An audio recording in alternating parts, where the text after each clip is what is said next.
Jordan and Jake. I feel good. I'm excited, ready to go. Delhomme stops. He throws it across field. Guess who? Jordan Gross. Here are your Panther Hall of Honor members, Jordan Gross and Jake Delhomme.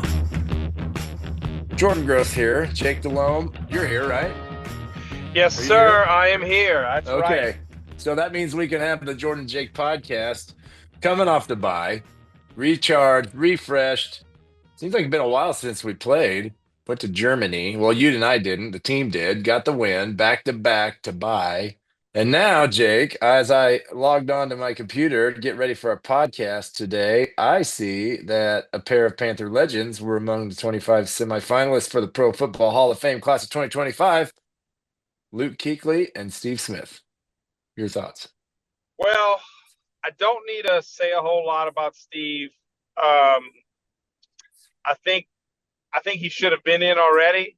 Biased, yes, but I watched it with my own two eyes. I think Steve should already be in. I'm hopeful that people will truly look at everything and I don't know. I'm unbelievably biased when it comes to Steve, and many guys I've played with that have went on to other teams that were with some of these other guys that are eligible. When I say guys, the receivers, because there's kind of a little glut of them there. Glut. Well, whatever. You got Anquan Bolden, Torrey Holt, Steve Smith, Hines Ward, Reggie Wayne. Yeah, there's kind of just this, great football players there, and I'm very biased when it comes to Steve in that regard. You got to think that Luke's going to be on the Patrick Willis path, right? Well, they're like twins. They're like twins, and really it's identical. The years they played, the All-Pros. It's not exactly identical. It's close. It's not exactly. Almost, I think Luke has one extra All-Pro, and Luke was the defensive player of the year. So maybe that bumps him up a year. I think it does. He could be first ballot. Like, it wouldn't shock me if he was first ballot, but that would maybe they put Steve in this year, Luke next year. That'd be sweet. Yeah, I'm not exactly sure that whole process. I think, is Darren Gant a voter for the Hall of Fame? Okay. Yes. So I know it's a very thorough process, and the presenters do a fabulous job of presenting their cases. And so, listen, I think Luke is one. I really and truly believe Luke's the first ballot. I think everyone knows in the NFL, and the difference, I think one of the main differences with Luke and Steve is that Luke was on television probably a whole lot more than Steve. Yes. Due to the success of the Panthers, or the Cam Newton effect. I mean, I'll call it what it is. It was the Cam Newton effect. Cam was must-see TV, right? And the Panthers, they started to kind of ascend, and Luke was drafted, I believe, the year after Cam in 2012. Cam was Correct. 11.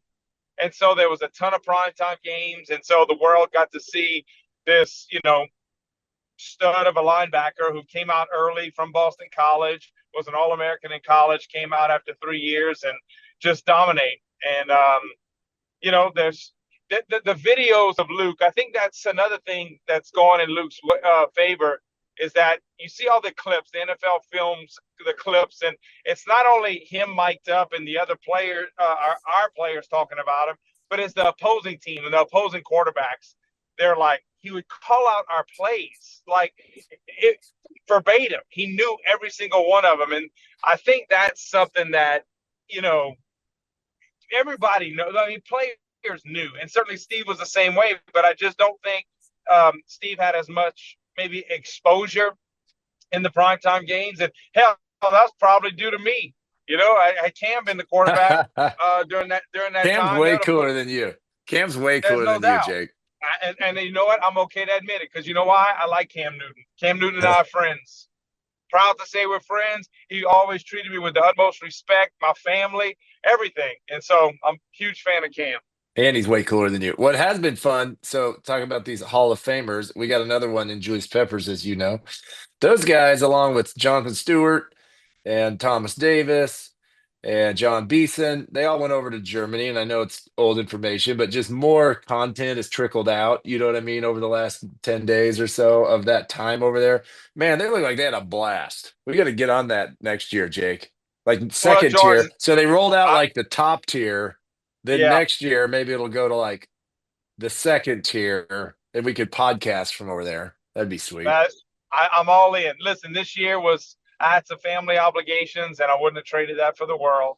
But yeah, it certainly looked like they had a great time. I know the time I spent in Germany playing there. Um, those fans really enjoyed football. They loved football, and that was 30 years ago, 25 years ago. And so, Jeez. yeah, it's but The yeah, 1900s. that's exactly right. And so, just seeing the videos and the ticket request that was wanted, and for the Panthers to go over and to get a win, and Oh to yeah. go to overtime. It was a good game. It wasn't like it was this blowout of a game. It was a good game. Goes to overtime.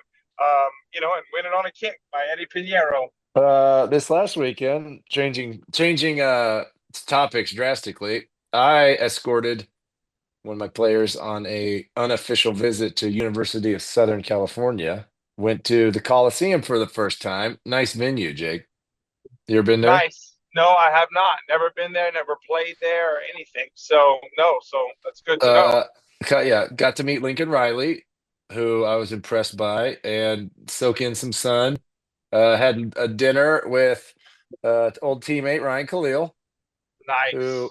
is putting on muscle.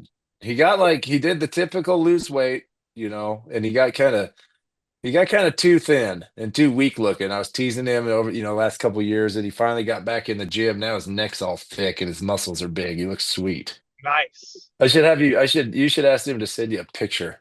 I need to. That'd be cool to see. The transition from I go back to three of my offensive linemen that blocked for me. You, Ryan Khalil, and Travell Wharton, and how thin each one of you got after you finished playing. Travell Wharton, Baltimore Ravens assistant. Correct. Well, it's kind of blurry because he was assistant O-line coach. Then the head O-line coach passed away during training camp. Then they brought in George Warhop, so he's kind of co-O-line coach right now Correct. over there. But yes, hey, so back to the Panthers. Last week you said that if the Chiefs win, then this will be a trap game for them. And if they lose, it'll be a get right game, talking about them versus the Bills, which was an awesome game last weekend. So they lost.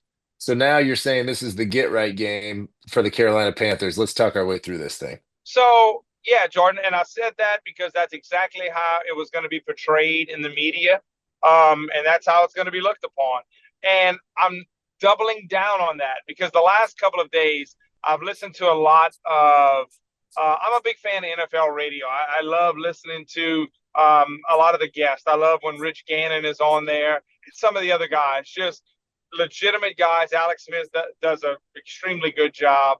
And then Pat Kerwin and Jim Miller in the afternoon. Sometimes if I'm out and about, I'll put it in. I listen to them, and it's funny. Every single one of them, just in passing, they talk about that everybody was talking about the Buffalo Bills and the Kansas City Chiefs game, and teams are starting to separate. And they talk about Detroit and the NFC, and yes, Kansas City got their first loss, and it's assumed that they're getting their first. They're going to go back on the winning streak starting this week in Carolina, and so you just keep hearing that over and over again, and that's all that's being said. So they're not giving us a snowball's chance in hell that we have an opportunity to go out, play well, and upset the Kansas City Chiefs. And you know what, Jordan? As a former player or somebody in that, if I would be in that space, I would love it because it would just mean that we don't have a chance. What is their preparation like this week? Or do they take us lightly? Do they prepare not as much? And you say that you don't know what guys do and don't do, but it's just that kind of mindset. Oh, we're playing the 3-win Panther team, and we're going to get right against them. I believe that, Jordan. I think that's a human nature element that plays out every year in the NFL. You got to think though that the Panthers are excited about this one, right? I like the matchup because you're coming off of your bye and you've got the premier team. Before we started recording, you said, "Is Taylor Swift going to be there?" That's like something to discuss every time the Chiefs play. You know what I mean? Are there gonna be a sweet shot of having her up there cheering for her boyfriend every time he touches the ball? So there's so much hype around this team. I like I like that we're playing it, man. And Bank of America fans are excited. There's been some winning happen, and everybody's rooting for Bryce, Jake, right? Like he's been under criticism and fire this year, and they went with Dalton for a couple weeks, and now he's back. And to see him smiling and winning and throwing the ball down the field and using his feet, like who doesn't want that in the Panther front office, on the Panther fan base? Aren't I right, Jake? Like everybody would love for Bryce to be who we all know he can be. Yeah, Jordan, there's no doubt. And I think you see it with his teammates and with the team and how they react towards him and the things that are said about him. I mean, listen, the kid, take the quarterback out of it. He's a great kid. I mean, just super respectful to everyone. Just he's fun. He's fun to be around. The players, obviously, they enjoy him. And you've seen the same thing play out this year, Jordan, with Caleb Williams and the Chicago Bears. It's, Jaden Daniels is playing extremely well, and now Bo Nix is really playing well, and then Drake May's starting to play. And I'm hearing this week, Caleb Williams, he's the fourth best quarterback in the class, and it's just we want to just write off these kids right away, and it's so hard. This game is so hard. I keep saying it. There's 32 quarterbacks in the world. That's one of 32. It's a difficult process, and it takes time. And, I'm anxious to see Bryce to go up against a Kansas City defense. I think this is a top 5 defense. They will come from all over the place. They're going to challenge our protection schemes. They're going to blitzes. They're going to play up man-to-man on us. So I'm anxious to see, what do we do? How do we prepare? This is another great opportunity. Maybe Adam Thielen is back on the field to go along with the young kids that we have at receiver and tight end for us. Does Jonathan Brooks make his debut this week? So I don't know, man. I'm just excited for the opportunity. DJ Wanham, he had a huge effect on the game 2 weeks ago, and I'm sure he was really sore, haven't played in over a year. But he got that extra week in between to get right. We're getting some players back. There was maybe a pitch count for Jordan Fuller. So, man, I'm like you. How great is it? You get to play against the world champs. You're feeling good about yourself. You're coming off a couple of wins. You have a bye. You had the week off. Your body should be somewhat recharged. The mind should be recharged. Man, let's strap it up and let's go. Let's go play. You mentioned Jonathan Brooks, though. Chuba is not too bad. He's been running incredibly well. So, like, what would the hype be around Jonathan Brooks? Like a couple carries, maybe? Yeah, listen, I'm not downplaying the significance of getting him healthy, but there's probably not a giant role. Well, yeah, I agree with that. But like Miles Sanders, Miles had I believe, an ankle or foot injury, whatever it may be, when he got carted off. So Miles would come in and he would get a couple of carries. He'd get some screens and things like that. I'm anxious to see that. Now, Chuba, so I will say this, Jordan. Monday night, I went back and I rewatched the coaching copy of the Giants game in Germany, and just wanted to rewatch it again and dive into it a little bit deeper. Tell you what, Chuba Hubbard running through tackles, making guys miss, getting into the second level, watching the offensive line. And I don't want to – we can call out all the guys. Listen, they're playing great up front. But I'll tell you this. For Cade Mays to be on another team, on somebody's practice squad, to bring him in and to come in, and the task he had in trying to help block Dexter Lawrence, that was he did a good job, Jay. He did a great job, Jordan. And we didn't talk about him enough last week. I thought he did an absolutely great job, along with Hunt and Big Lewis, and certainly Brady Christensen going to left tackle and Timo at right tackle. But man, and Chuba, that there's a reason he's having success running the ball. Yes, there's holes there, but he's running through those holes. He's running with confidence. So yeah, just a tip of the hat. And listen, did you watch? We faced Chris Jones. This guy's like a freak show. Who we're gonna see? He's not bad. He's not bad. Oh my gosh. Chris Jones is not bad. Well, what do you do? Because Icky's supposed to be getting healthy too, right? And Cade Mays has been playing well. Do you boot? Christensen did a nice job. Like, it's kind of sent. Do you mess? We've won 2 in a row. Do you mess up a good thing? I don't know, Jake. Yeah, Jordan. Listen, that's something the coaches can figure out. I think Icky was playing pretty well, to be honest. Especially, Icky's run blocking is something special to watch, in my opinion. Brady can be that swing guy. I think body type wise, I think Cade looks maybe more like a center body type wise, to go along with the other two big bodies that we have inside. So yeah, that's something that Coach Canales and Coach Gilbert are going to have to decide from. But as we record this on Wednesday, maybe we'll shed some light as the week goes on exactly how they're going to play out. What do you think the significance of Thielen potentially being back from the hamstring is, and especially with Bryce Young, who last year at least loved to throw him the ball? Yeah, listen, I think Adam Thielen on the field at any time is a good thing for us. Just the way he plays and the tenacity he brings, the mindset that he brings. Yeah, I think it's just a positive for us. Listen, his last play was a touchdown catch down the right seam against the Raiders. That was a catch. It's one of the catches of the year. How fabulous it was. Full body extension to be able to haul that catch in. No, it would be extremely, if nothing else, if he's just in uniform and you got him out there, you get in the huddle a couple times, you know what I mean, Jake? Like that's a huge boost. Before we wrap up, have you watched the Greg Olson Cart Talk episode with JJ Jansen yet? A matter of fact, Jordan, I watched it last night. I sure did. Those are so fun, man. I think JJ does an excellent job. The production team with setting the golf cart up with all the cameras and everything, and then have Olsen back in house talking about his youth football. I love he said before he starts all his production meetings, he just at the coaches on the other, like Dan Campbell or whoever, ask about his middle school football team. They want to see film. That's incredible. I think it's awesome. And you know what? Those guys, and Greg mentioned it in the court talk about, hey, I don't know if they're just trying to appease me. No, they're not. Those guys have been working these 18 to 20-hour days all week long. This is just something a little different. And if they can see, because every football coach played peewee football or junior high football, you want to see it. There's something pure and special about that. But how about those kids? Luke, Stu, Greg's dad. I mean, that coaching staff on that team. How about that? I mean, what if you had that? How great is that? No, it is fun to watch from a distance. I don't know how Olsen has the time and energy to do all the things he does, Jake. Like every weekend traveling all around, prepping for the games, coaching. He's like a superhero. He has always been incredibly high energy, though. I don't know if you've been around him very much, but it's ridiculous the amount of energy he has.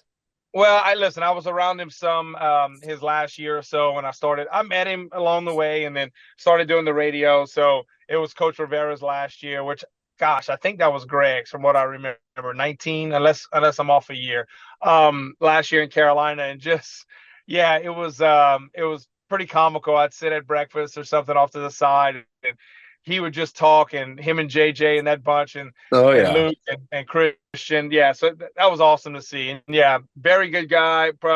In my opinion, if not the top broadcaster in football, I'm not so sure there's much better than him. Well, he had took a pay cut this year, and that's something for another time to discuss, Jake. That's not what we talk about on Jordan and Jake. All right, are you calling this game? Yes, sir. I'm excited. All Head back right. to Charlotte. Weather's going to be great. A little crisp in the air. Looking forward to it, man. Text me if you see Taylor Swift, because I heard she likes to go to Chiefs games. Well, I don't want to say this, but supposedly I think she wants to call the game with me. Okay. I was told that because Luke's now a semifinalist for the Hall of Fame, that he's not sure if he's going to be able to do this anymore. Because he's now, on another category, I guess you could say. Correct. So I think she wants to come do some play-by-play in color with it. He's going to be big time in the booth too. He won't even talk to you anymore. God, what am I going to do? It's going to hurt my feelings. I know. Niche will be like, I'm here with Hall of Fame semifinalists Luke Kuechly and Jake. Yeah, that's all right, Jordan. I'm used to it. I can handle it. All right. Well, good luck. Have a fun time. Let's get the win. Why not? Let's do it, buddy. Back to back. Keep pounding. Let's go. And Luke broke the drum. He broke the drum in Germany. I don't know. I'm sure they did. Or was that like the German drum? I'm sure Luke replaced it. They're probably going to have a video of him, putting a whole new drum back together. He did it, He can probably do it. Yeah, he can do it. He's an NFL Hall of Fame semifinalist, so the sky's the limit. All right. See you, buddy. Bye.